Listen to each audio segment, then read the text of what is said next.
अरे अरे रतुली बाहु पलंग से उतर जाहु पलंग से उतर जाहु होय बहुआ अवतारे दर से द याद सोहर के गुड़वा लागहु निहुरी गुड़वा लागहु होय बहुआ अवतारे दर होद याद सोहर के गुड़वा लागहु निहुरी गुड़वा लागहु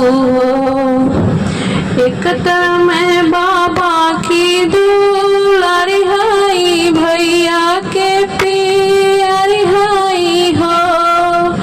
एक मैं बाबा की दुलारी हाई भैया की प्यारी हाई हो।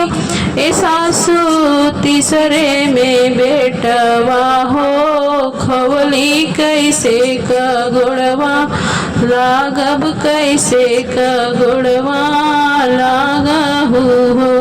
हे सासू एक तो मैं बेटवा हो खवली कैसे का गुड़वा लागिब कैसे का गुड़वा लागब हो।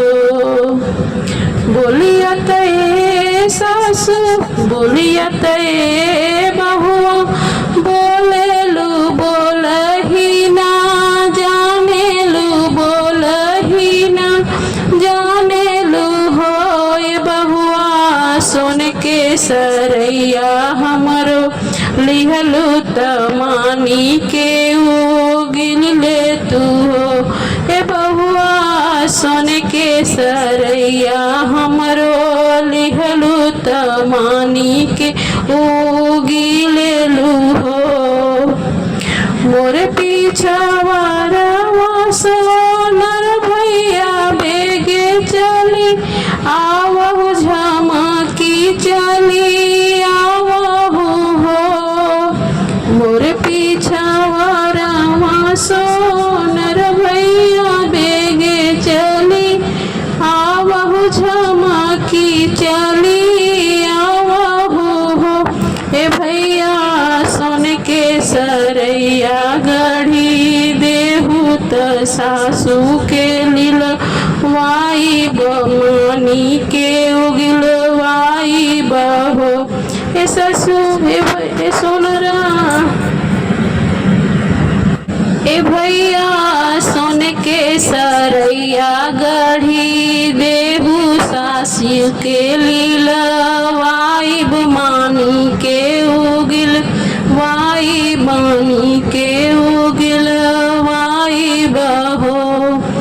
बोलिया तय बहुआ बोलेलू बोलही ना जानेलू बोलही ना जानेलू होय बहुआ सोन के सरैया हमरो बेटा हवे मानी कहो रिल हवे होय बहुआ सोन के सरैया मोरे बेटा हवे मानी कहो रिलो हवे हो।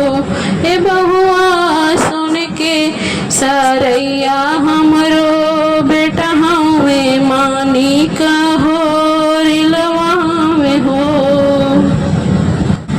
अरे अरे रतुली बहुआ पलंग से उतर जाहु पलंग से उतर जाहु होय बहुआ अवताटे दर से दया दये अवताटे दर से दया दय सोहरी गुड़वा लागहु निहुरी गुड़वा लागहु होय बहुआ अवताटे दर से द याद निहुरी गुड़वा लागहु सोहरी गुड़वा लागहु सोहरी गुड़वा लागहु हो। ए बहुआ अवताटे दर से दया दनी हरी गुणवा लागहु सो हरी गुणवा लागहु हो।